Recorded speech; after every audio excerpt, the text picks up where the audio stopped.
तर सभागृहातल्या माझ्या पहिल्या भाषणाचं कौतुक हे नारायण राणेंनीच केलं होतं असं म्हणत मुख्यमंत्री फडणवीसांनी नारायण राणेंची ही आठवण सांगितलेली आहे, कौतुक केलेलं आहे। सभागृहामध्ये मी पहिलंच भाषण केलं, 7 मिनिटाची संधी मिळाली, नीट तयारी केली होती, त्यामुळे 7 मिनिटात मांडता आला तेवढा विषय मांडला। पण ते पहिलंच भाषण झाल्यानंतर एक चिठ्ठी माझ्याकडे आली, त्याच्यात एवढंच लिहिलं होतं, छान बोललास, आणि खाली सही होती नारायण राणे।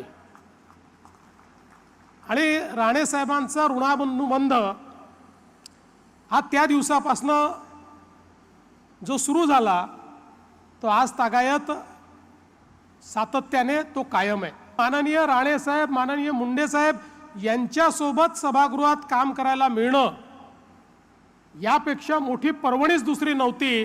कदाचित माझ्या संपूर्ण संसदीय जे काही यश मला मिळालं, त्या यशाचं श्रेय जर कोणाला द्यायचं असेल तर राणे साहेबांसारख्या माझ्या नेत्यांना द्यावं लागेल, की ज्यांनी त्यावेळी मार्गदर्शनही केलं आणि प्रोत्साहनही दिलं। लोकशाही मराठी ऐका, पहा, जागरूक रहा।